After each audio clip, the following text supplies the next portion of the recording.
Dylan has accidentally shot himself in the arm. Let's say I see bleeding here. Where am I going to put the tourniquet? Eye inside. Let's say Dan here is standing next to me. Dan, I'm going to have you help. Okay. So I've identified the bleed. I know where I'm going to put the tourniquet. What's the first thing that I want to do while I'm prepping? Pressure. Dan, squeeze there. Hamburger grip, nice and tight. Good. So now Dan is helping staunch the flow of blood while I'm getting ready. Where does he squeeze? Anytime you've got your body, okay? The inside of your arms, legs, that is where the good stuff is. Nature has designed it so that all the important stuff is on the inside, so the outside is the barrier. You've got your veins, arteries, nerves running on the inside. On the underside of the bicep, as high as you can get it, as tight as you can get it. You've got the bone right there. Wait, you are squeezing. You are squeezing as hard as you can, trying to get to the bone so that you are compressing those vessels against the bone and literally pinching them off like a hose. Harder.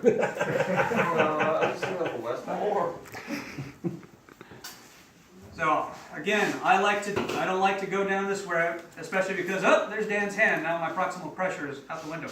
Okay. Get as high up there as you can. What am I checking for before I apply? Obstruction. Any obstructions. You just got the jacket on, not too worried. Well, I could even help with that, right? See, now I'm on the other side of Dan's hand. Keep that pressure the whole time. Okay. Cinch this guy down as far as it will go. Highly, highly important. A lot of guys, when they're first time using the tourniquet, they will put it on and they'll put the strap on. You see all this excess I got here? Fingers can get in. You don't want any fingers to get in here. Reason being, you're going to be twisting for days on the windlass trying to bend it, and you probably aren't going to get it tight at all. Just going to be slightly uncomfortable. Now, based on body position, you're going to have to make a judgment call exactly how to place this on the arm. As you can see right now how I've got it, if I try to turn this windlass, I'm going to encounter, well, Dan's hand's going to move, but I've got his chest and his arm, and then if he wants to try to move it later in transit or whatever, he can pop that thing loose. Keep in mind where on the body you're putting the tourniquet and how you physically have to manipulate it. That way you don't have a problem in the future. I like to be on the outside myself. So I got this down. That's secured just a little bit. Then grab the windlass and start turning. Now let's see here. You should have a good pulse. Oh yeah. Dan, if you want to grab that pulse, there, you should be able to feel it. Yes. Yeah, all right. Just let me know when that disappears.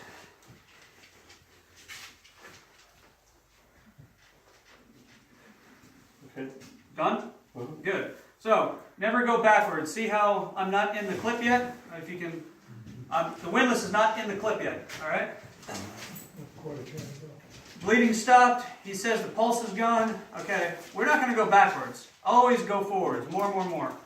In the clip. Securing strap, over, back up a little bit. The tail, not hugely important, but it is nice to put the tail through there, so that's out of the way. Put it through the time step. Yep. Put the securing strap over, and now what do? Right time. Put the time on his forehead. How's that feel? If I could feel it. That's a trick question. There's a point there. Tourniquets are not meant to feel good. The guy already got shot or had some penetrating trauma. He's probably in a lot of pain. You are going to give him more pain. So we're not going to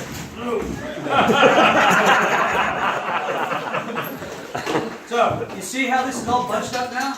Yeah. Now that we've used it? You see this ribbon that's on the windlass? This piece here? That flows all the way down through here. It's sewn inside. So when you twist the windlass, that is what is tightening this. That's why this is all bunched up down here. And that's case in point of why you should not have a training tourniquet as your actual tourniquet. But he's going to hurt. Tourniquets do not feel good. There's a story out of, I think it was Afghanistan or Iraq. A SEAL team went in and hit a building.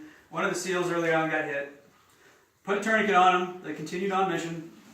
And And it hurt. And this guy, he kept loosening the tourniquet, taking it off because it hurt. And he ended up bleeding out and dying from it. So, 3 P's. Pain is the patient's problem. Something I live by. It's not going to hurt me, so I don't care. And that's important. A lot of people who aren't in this world or whatnot, they get finicky about giving more pain to somebody. Screw it. It's going to save their life. You know, they might hurt now, but they're going to be alive later. So, if you do a tourniquet right, it's going to hurt. They're not going to like it. That's a good thing. So that's the arm. High and tight, way up there. I just hope I don't have to check for a femoral pulse. Oh, yeah. You can do 1 or 2 loops on the friction band for the arm. Whatever you decide to do at the moment. Again, if it's solo or whatnot, I always only have it through 1. But the leg, The outside one, right? yeah, the leg, more meaty, more pressure. Want to go through both friction adapters. So, how heavy is this? If you rotate a little bit, he put his feet on this little. Yeah. I'll take him to hop. We go outside, I think, later on. I'll show you really how I like to do it. It's not wearing boxers. But, so, now we are going to get a little handsy in this class, so be comfortable with your body, but we're not going to get too handsy. So, way up here, where the leg meets the groin area, okay? You want to get the corner of this tourniquet way up there, okay? I mean, you don't want it, yeah, thanks. You don't want it, you get it high as you can, but if you have it here, but you can't get it here, get it way up there, okay? Pinch that artery off as high as you can. Right where the hip bone, you feel that little hollow after the hip bone, and follow that line down. Anywhere in there is a good place to put your knee or an elbow or anything for your upwards pressure. You got it coming in. You good? Okay. You got it coming in way up here. So if he's on a table or whatnot, elbows and knees I like because they're pointy, and that's not again to cause pain to him, even though it's kind of fun during training. It produces the most pressure. You got force over area. You've got X amount of force you can apply. If you apply it by a little tip of your elbow, that's more pressure, pinches off the blood more. So you want to get in there if he's on a table and really get down on it to pinch to staunch the flow of blood. If he's on the ground, I like using my knee. I used to have pointed knee pads that I wore overseas just for this reason, to apply more pressure. So Dan, if you could, okay, he's shot. I see blood on here. Where am I going to go? You're going to go high. All right, Dan, can you check from? Dude, put an elbow on that. Push that off for me. There you go. Get away in there. Now, here's a better example in the arm about going over here. Okay, imagine this thing's all Z'd up. Done. Dan's all the way up there. I need to get around Dan in order to put this thing up. Okay. Tourniquets, seesaw, very good, especially when they're on the ground, okay? He's got his leg on here. I just try to pull, table's in the way, seesaw, work it up. Work it all the way up nice and high. See how high up we are? You're out of the way.